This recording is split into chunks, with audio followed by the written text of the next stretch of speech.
ಕನ್ನಡ ನಾಡು, ಇದು ಕನ್ನಡಿಗರ ನಾಡಿಮಿಡಿತ.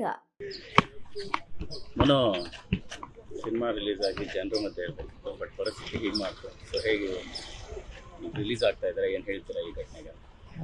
ಈ ಘಟನೆ ಬಗ್ಗೆ ಹೆಂಗೆ ಹೇಳೋದು ನನಗೆ ಗೊತ್ತಾಗ್ತಿಲ್ಲ. ಒಳಿಕೆ ಒಂದು 4 ದಿವಸ ಚೆನ್ನಾಗಿದೆ ಅಷ್ಟೇ. ಫುಡ್ ಪಾಯ್ಸನ್ ಆಗಿ ಸುಮಾರು ಪ್ರಾಬ್ಲಮ್ ಆಯಿತು. ನಿನ್ನೆಯಿಂದ ಸ್ವಲ್ಪ ಹುಷಾರಾಗಿದೆ. ಸಿನಿಮಾ ಕಟೌಟು ನೋಡಿಲ್ಲ, ಯಾವುದೂ ನೋಡಿಲ್ಲ. ಸಾಕಿ ಬೆಳೆಸಿದಂಥ ಮಗುನ ಒಂದು ಕಾರಲ್ಲಿ ಆಕ್ಸಿಡೆಂಟ್ ಆಯಿತು. ಹಿಂಗೆ ಇದೆಲ್ಲ ಅನ್ಕೋತೀವಿ, ಅಷ್ಟೊಂದು ಲಾರಿ ತಂದು ಹರಿದು ಸಮಾಧಾನ ಮೇಲೆ ಫಿನಿಶ್ ಮಾಡೋಕ್ಕವ್ರೆ. ಈಗ ನಾವೇನು ಹೇಳೋಕ್ಕಾಗಲ್ಲ, ಗೊತ್ತಿಲ್ಲ. ಈಗ ದೊಡ್ಡವ್ರು ಮೀಟ್ ಮಾಡಿ ಅವ್ರು ಆಶೀರ್ವಾದ ತಗೋಬೇಕು. ಏನಾಗಿದೆ ಏನು ಕಥೆ ಅದನ್ನು ನನಗೂ ಗೊತ್ತಿಲ್ಲ, ಹೊರಗಡೆ ಏನಾಗಿದೆ ಅಂತ. ಫಸ್ಟಿಗೆ ಹೋಗ್ಬೇಕು ಸರ್.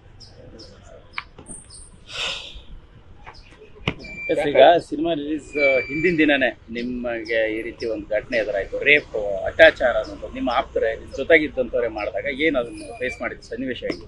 ಸ್ಪೇಸ್ ಏನಿಲ್ಲ ಸರ್. ಈಗ ಅವರು ಏನು ಕಂಪ್ಲೇಂಟ್ ಕೊಟ್ಟಿದ್ದಾರೆ, ನಾವು ಏನೇನು ಮಾತಾಡಿದ್ದೀವಿ, ಅದು ಕಾನೂನು ಏನಿದೆ ಅದು ನಡೀತಾ ಇದೆ. ಅದಕ್ಕೆ ಏನಿದೆ ಕಾನೂನು ಅದು ತಲೆ ಬಾಗ್ತೀವಿ. ದೇವರು ನಾನು ಒಬ್ಬಿದ್ದಾನೆ ಮಾತಾಡೋಣ. ಇದೆಲ್ಲ ವಿಚಾರ ಒಂದು ಕಡೆ ಆದರೆ ಶಿವಣ್ಣ, ದರ್ಶನ್, ಧ್ರುವ ಅವ್ರ ಬಗ್ಗೆ ಮಾತಾಡೋದು ಆಡಿಯೋ ಎಲ್ಲೋ ನಿಮ್ಮ ಇಡೀ ಕರಿಯರ್ಗೆ ಕಲ್ಲಾಗ್ತದೆ. ಅದು ಸರ್ ನನಗೆ ವಾಸ್ತವ ಜನಕ್ಕೆ ಗೊತ್ತಾಗ್ತಿದೆ. ಈಗ ಪ್ಲ್ಯಾನಡ್ ಅನ್ನೋದು ನಾವು ದಡ್ರಲ್ಲ, ಎಲ್ಲರಿಗೂ ಜನಕ್ಕೆ ಗೊತ್ತಾಗ್ತಿದೆ. ಪ್ಲ್ಯಾನ್ ಈಗ ಒಂದು ರೇಪ್ ಅಂತ ಕೊಟ್ಟಾಗ ಅದಕ್ಕೆ ಜನಕ್ಕೆ ರಿಯಾಕ್ಟ್ ಮಾಡಿದಾಗ ಅದು ಎಲ್ಲಿ ಪಾಸಿಟಿವ್ ಆಗುತ್ತೋ, ಜನ ಬೇಕಾಗೇ ಬಂದವರು ಅಂತ ಜನ ಥಿಯೇಟ್ರಿಗೆ ಹೋಗಿ ಸ್ಟಾರ್ಟ್ ಆಗ್ತದೋ, ಅದಕ್ಕೆ ಆಡಿಯೋ ಇನ್ನೊಂದು ಅದ್ರ ಮೇಲೆ ಇನ್ನೂ ಬಿಗಿಯಾಗಿ ಒಂದು ಸ್ಟಿಕ್ ಆನ್ ಮಾಡ್ತಾರೆ. ಅಂದರೆ ನಿಲ್ಲಿಸ್ಬೇಕು, ಇದನ್ನು ಏನಾರ ಒಂದು ಮಾಡಬೇಕು ಅಂತ ಪ್ಲ್ಯಾನಡ್ ಅನ್ನೋದು ಗೊತ್ತಾಗ್ತಿದೆ. ಅದ್ರ ಬಗ್ಗೆ ನಾವೇನು ಹೇಳೋಂಗಿಲ್ಲ. ಮತ್ತು ಶಿವಣ್ಣವ್ರ ಬಗ್ಗೆ ನಾವು ಆ ಥರ ಹೇಳೋಂಗೆ ಇಲ್ಲ. ನಾವು ನಮ್ಮ ಇಂಡಸ್ಟ್ರಿಗೆ ಆಲದ ಮರ ಅವ್ರ ಬಗ್ಗೆ ನಾವು, ಯಾಕಂದ್ರೆ ಅಣ್ಣವ್ರು ನಮ್ಮಲ್ಲೂ ಫೋಟೋ ಇದೆ. ಶ್ರೀಕಂಠ ಮೂವಿಲಿ ಅವ್ರ ಜೊತೆ ಜೂನಿಯರ್ ಆರ್ಟಿಸ್ಟಾಗಿ ಕೆಲಸ ಮಾಡಿದ್ದೀನಿ, ಅವ್ರ ಫೋಟೋ ನಮ್ಮಲ್ಲೂ ಇದೆ. ಆಮೇಲೆ ಅವ್ರ ಬರ್ತಡೇ ದಿವಸ ಇವತ್ತು ಚಂದ್ರಪಟ್ಟಣಕ್ಕೆ ಹೋಗಿ ಅಮ್ಮ ಆಶ್ರಮ ನಾಗಣ್ಣ ಅಂತಿದ್ದಾರೆ, ಅವ್ರ ಬರ್ತಡೇ ದಿವಸ ಏನು ಮಾಡ್ತೀವಿ ನಾವು ಅಂತ ಸುಮ್ಮನೆ ನಾವು ಮೂರ್ತಿ ಸರ್ ಅಂತ ನಾವು ಇದ್ದೀವಿ, ನಾವು ಮಾಡ್ತೀವಿ. ಅವ್ರಿಗೆ ಆರೋಗ್ಯ ಇದಾದಾಗಲೂ ಕೂಡ ನಾವು ಪೂಜೆ ಮಾಡಿಸಿದ್ದೀವಿ. ಇನ್ನು ನಾವು ಡಿವೋರ್ಸ್ ಬಗ್ಗೆ ನಾವು ಮಾತಾಡೋಕ್ಕಾಗಲ್ಲ ಸರ್. ಯಾಕೆಂದ್ರೆ ಅವ್ರನ್ನ ನಿಮಗೆ ಗೊತ್ತು, ಅವ್ರು ಕೆಣಕ್ತವ್ರು ಯಾರು ಇದು ಮಾಡಿಲ್ಲ. ಅಷ್ಟಾಗಿ ನನಗೆ ಗೊತ್ತಿರೋ ಪ್ರಕಾರ ಇಲ್ಲಿರೋ ಜೈಲಲ್ಲೂ ಅಷ್ಟೇ ಸರ್, ಇದೆಲ್ಲ ಪ್ಲ್ಯಾನ್ಡು ಸರ್, ನೀವು ತಲೆ ಕೆಡಿಸ್ಬಿಡಿ, ನಾವು ಸಪೋರ್ಟ್ ಮಾಡ್ತೀವಿ ಸರ್, ತಲೆ ಕೆಡಿಸ್ಬಿಡಿ. ಎಲ್ಲರೂ ಒಳಗಡೆ ಜೈಲಲ್ಲೂ ಸುಮಾರು ಜನ ಫ್ಯಾನ್ಸ್, ಎಲ್ಲರ ಫ್ಯಾನ್ಸು ಇದ್ದರು, ಸುಮಾರು ಹೇಳಿದರು. ಬಟ್ ಒಂದು ಕಡೆ ಬೇಜಾರು ಅಂದರೆ ಇದಕ್ಕೆಲ್ಲ ನಾನು ಕ್ಲಾರಿಟಿ ಕೊಡ್ತೀನಿ. ಸಿನಿಮಾ 3 ವರ್ಷ ತುಂಬ ಸ್ಟ್ರಗಲ್ ಮಾಡಿರೋಂಥ ಸಿನಿಮಾ. 3 ವರ್ಷ ಅನ್ನ ನೀರು ಡಯಟ್ಗಳೆಲ್ಲ ಮಾಡಿ, ಊರೆಲ್ಲ ಕೆಲಸಗಳೆಲ್ಲ ಬಿಟ್ಟು ಎಲ್ಲ ಮಾಡಿ ತೂಗಿ ಇದಕ್ಕೊಂದು 2 ಜನ 3 ಜನ ಡೈರೆಕ್ಟ್ರು ಹೊಸಬ್ರಿಗೆ ನಾನು ಯಾಕೆ ಹೀರೋಗಿ ಮಾಡಬೇಕು ಅಂತ 2 ಜನ ಚೇಂಜ್ ಆಗ್ತಾರೆ. ಇನ್ನೊಬ್ರು ಬರ್ತಾರೆ, ಅವರು ಸರಿಯಾಗಿ ಇವನಿಗೆ ಏನು ಮಾಡೋದು ಅಂತ ಕಥೆನೇ ಬಿಟ್ಕೊಡ್ತಿರಲಿಲ್ಲ. ಅವರು ಒಂಥರ ಮುಚ್ಚಿ ಮರೆಯಲ್ಲಿ ಒಂದು ಕೆಲಸ ಮಾಡಿದರು, ಅವರು ಚೇಂಜ್ ಆಯ್ತಾರೆ. ಕೊನೆಗೆ ರಾಮನಾರಾಯಣ ಸರ್ ಬಂದು ಒಂದು ಹೊಸ ಪ್ರತಿಭೆ ಹುಟ್ಟಾಕಬೇಕು ಅಂತ ಅವರು ನಮ್ಮ ಯೋಗರಾಜ್ ಭಟ್ರು ಸರ್ ಈ ಸಿನಿಮಕ್ಕೆ ಒಂದೊಂದಲ್ಲ ಸರ್ ಪ್ರಾಬ್ಲಮ್ ಆಗಿದೆ ಬರ್ತಾ ಆಗ್ತಾನೆ ಇದೆ. ಒಂದು ಮಧ್ಯೆ ಏನೋ ಒಂದು ಆಗ್ತಿದೆ, ಮಧ್ಯೆ ಇದು ಯಾವುದೋ ಒಂದು ಇನ್ಸಿಡೆನ್ಸ್ ನಡೀತೆ, ಸಿನಿಮಾನೇ ರಿಲೀಸ್ ಮಾಡಲ್ಲ ಅಂತಾರೆ, ಕೊನೆಗೆ ಎಲ್ಲ ಮುಗಿಯುತ್ತೆ. ಆದರೆ ಒಂದು ಕರೆ ಬಂದಿದ್ದಕ್ಕೆ ನನಗೆ ಇನ್ನೂ ಅದು ತಡ್ಕೊಳಕ್ಕಾಗ್ತಿಲ್ಲ. ಭಾವಪೂರ್ವ ಶ್ರದ್ಧಾಂಜಲಿ ರೆಡಿ ಮಾಡ್ಕೋ ಫೋಟೋ ಇಡೀ ಕರ್ನಾಟಕ ನೀನು ನೋಡಿಯೋಕ್ಕೆ ರೆಡಿ ಆಗವ್ರೆ ಅಂತ ಅಂದರು. ಯಾಕೆ ಏನಾಯಿತು ಅಂತ ನಮಗೇನು ಬೇಕು ಅದೆಲ್ಲ ರೆಡಿ ಮಾಡ್ಕೊಂಡಿದ್ದೀವಿ, ಅದು ಹೆಂಗೆ ಬದುಕ್ತೀವಿ ಬದುಕು ಅಂದರು. ನಾನು ಅವ್ರ ಹೆಸರು ಹೇಳಲ್ಲ, ಯಾರ ಸವಾಸನೂ ಬೇಡ. ನಮಗೆ ಹೆಂಡ್ರು ಮಕ್ಳವ್ರೆ, ಹಳ್ಳಿಲಿರ್ತಾರೆ, ಒಬ್ಬೊಬ್ಬರೇ ಮನೇಲಿರ್ತಾರೆ, ನಾವು ಯಾರ ಸವಾಸನೂ ಬೇಡ ಸರ್. ಮನು ಚೇತರಿಸ್ಕೊಳ್ಳೋಕೆ ಸ್ವಲ್ಪ ಟೈಮ್ ಬೇಕು, ಆದರೆ ಕಲೆ ಕುಗ್ಗಿಲ್ಲ ಸರ್. ಕಲೆ ಅದೇ ಕಲಾವಿದನಾಗಿ ಶಾರದೆ ಯಾವತ್ತೂ ಸಾಯಲ್ಲ, ಸಾವೇ ಇಲ್ಲ ಅದಕ್ಕೆ. ಬಟ್ ಸ್ವಲ್ಪ ದಿವಸ ಕುಗ್ಗಿದ್ದೀನಿ, ಎದಾಡ್ಬೇಕು ಸರ್. ಯಾರು ಇಷ್ಟೆಲ್ಲ ನಿಮ್ಮ ವಿರುದ್ಧ ಷಡ್ಯಂತ್ರ ಮಾಡಿದವರು ಸರ್ ಇದ್ದಾರೆ ಸರ್, ಒಂದು 3, 4, 5 ಜನ ಇದ್ದಾರೆ. ನಾವು ಅವ್ರ ಹೆಸರು ಹೇಳೋಕ್ಕೆ ಇಷ್ಟಪಡಲ್ಲ. ನಾವು ಒಂದು ಸತಿ ತುಣಿದ ಮೇಲೆ ಮತ್ತೆ ಅದನ್ನು ಕ್ಲೀನ್ ಮಾಡ್ಕೊಳಕ್ಕೆ ಹೋಗ್ಬೇಕು ಹೊರತು ಮತ್ತು ನಾವು ಅವ್ರ ಹೆಸರು ಹೇಳೋದು, ಮತ್ತು ಅವ್ರು ರಿಯಾಕ್ಟ್ ಮಾಡೋದು, ಮತ್ತಿನ್ನೇನೋ ಒಂದು ಬೇರೆ ಆಡಿಯೋ ಬಿಡೋದು, ನಾವೇನೋ ಒಂದು ಮಾಡೋದು, ಅದು ಮಾಡಬಾರ್ದು. ಮತ್ತು ನಾನು ಇನ್ನು ಮುಂದಕ್ಕೆ ನನಗೆ ಒಂದು ಅನಿಸಿದ್ದು, ಇಷ್ಟು ದಿವಸ ಏನೋ ಸ್ವಲ್ಪ ಹುಡುಗಾಟದಲ್ಲಿ ಚೈಲ್ಡ್ ಥರ ಏನೋ ಆಡ್ಕೊಂಡಿದ್ದೆ ಅಂತ ನನಗೆ ಅನಿಸ್ತು. ಈಗ ಒಂದು ಒಳ್ಳೆ ಬುದ್ಧಿ ಕಲಿಸಿದ್ದಾರೆ, ಜೈಲೊಂದು ಒಳ್ಳೆ ಪಾಠ ಕಲಿಸಿದೆ. ಇನ್ನು ಮುಂದಕ್ಕೆ ನಾನು ಹೆಂಗೆ ಬುದ್ಧಿ, ಇಷ್ಟು ದಿವಸ ನಾನು ಕನ್ನಡಿಗರು ಯಾರ್ಯಾರು ಸ್ಟ್ರೈಕ್ ಮಾಡಿದ್ರು, ಯಾರ್ಯಾರು ಬೈದ್ರು, ತಪ್ಪಲ್ಲ. ನನಗೆ ಅದು ಆಡಿಯೋ ಕೇಳಿದಾಗ ನನಗೆ ಮೈ ಉರಿತು, ನಾನು ಏನು ಗುರಿದು ಅಂತ ಈ ಥರದ್ದು ನನಗೆ ಅನ್ನಿಸ್ದಾಗ ಅವ್ರು ಅನ್ನಿಸೋದ್ರಲ್ಲಿ ತಪ್ಪಿಲ್ಲ.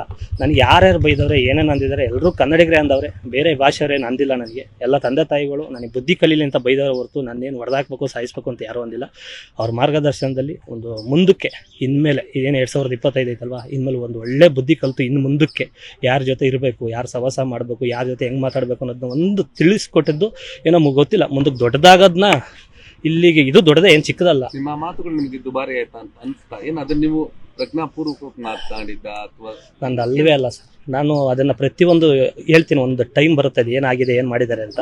ಆಡಿಯೋ ಕ್ರಾಪ್ ಮಾಡಿ, ಆಡಿಯೋ ನಿಷೇಧದಲ್ಲಿ ಮಾತಾಡಿರೋದು ಮನುದೇ ಅಂತ. ನಾನು ಯಾರ ಜೊತೆ ಎಣ್ಣೆ ಸಿಗರೇಟ್ ಕುಡ್ದಿದ್ರೆ ಕರ್ಕೊಬನ್ನಿ ಸರ್. ಏನೋ ನಾನು ಯಾವುದೇ ಕಾರಣಕ್ಕೂ ನಾನು ಕೇಳಿ, ನಾನು ಡಯಟಲ್ಲಿದ್ದವನು, ಇದು ಹೆಂಗಾಯ್ತು ಏನು ಕತೆ ಅನ್ನೋದನ್ನ ನನಗೆ ಒಬ್ಬರು ಫೋನ್ ಮಾಡಿ ಹೇಳ್ತಾರೆ ಬೆಳಿಗ್ಗೆ. ಒಂದು ಆಡಿಯೋ ರೆಡಿ ಮಾಡಿದ್ದೀನಿ, 50,000 ಆಯಿತು. ಅದನ್ನು ಬಿಡಲ್ಲ ನಾನು, ಅದೊಂದು ಯಾವುದೋ ಆಡಿಯೋಗಳು ಬಿಡಲ್ಲ ನಾನು, ಪ್ರೂವ್ ಮಾಡ್ಕೊಳಕ್ಕೆ ಹೋಗಲ್ಲ. ಯಾಕೆಂದರೆ ಇವ್ನು ತಪ್ಪು ಮಾಡಿ ಪ್ರೂವ್ ಮಾಡ್ಕೊಳಕ್ಕೆ ಬರ್ತಾವನೆ ಅಂತ ಅನಿಸುತ್ತೆ. ಈಗ ಏನು ದೊಡ್ಡವರಿಗೆ ಅಂದಿದ್ದೀನಿ ಅವ್ರ ಹತ್ರ ಹೋಗ್ತೀನಿ, ಇರೋ ಸತ್ಯ ಹೇಳ್ತೀನಿ ಅಣ್ಣ ಹಿಂಗೆಲ್ಲ ಮಾಡಿದ್ರು. ಯಾಕೆ ಜನಕ್ಕೆ ವಾಸ್ತವ ಗೊತ್ತಾಗ್ತಿದ್ದಲ್ಲ ಸರ್, ನಾವು ಸುಳ್ಳು ಹೇಳಂಗಿಲ್ಲ, ವಾಸ್ತವ ಗೊತ್ತಾಗ್ತಿದೆ. ಒಂದು ರೇಪ್ ಅಂತ, ಏನು ವಾಸ್ತವ ರೇಪ್ ಅಂತ ಆಡಿಯೋ ಅಲ್ವಾ ಸರ್ ಅಲ್ವೇ ಅಲ್ಲ. ನಾನು ಯಾವ ಸಮರ್ಸ್ಕೊಳ್ತೀರಿ? ನಾನು ಹೇಳ್ತೀನಿ ಸರ್ ದೊಡ್ಡವ್ರದ್ದೆಲ್ಲ ಮಿಮಿಕ್ರಿ ಮಾಡ್ತಾರೆ. ಈಗ ನನ್ನ ಹತ್ರ ದುಡ್ಡಿದ್ದು ಬ್ಯಾಕ್ಗ್ರೌಂಡ್ ಇದ್ದಿದ್ರೆ ಅದು ಆಡಿಯೋ ನಂದಲ್ಲ ಅಂದರೆ ಜನ ಒಪ್ಕೊಂತ ಇದ್ರು. ನಮ್ಮ ಹತ್ರ ಇಲ್ಲ ಸರ್.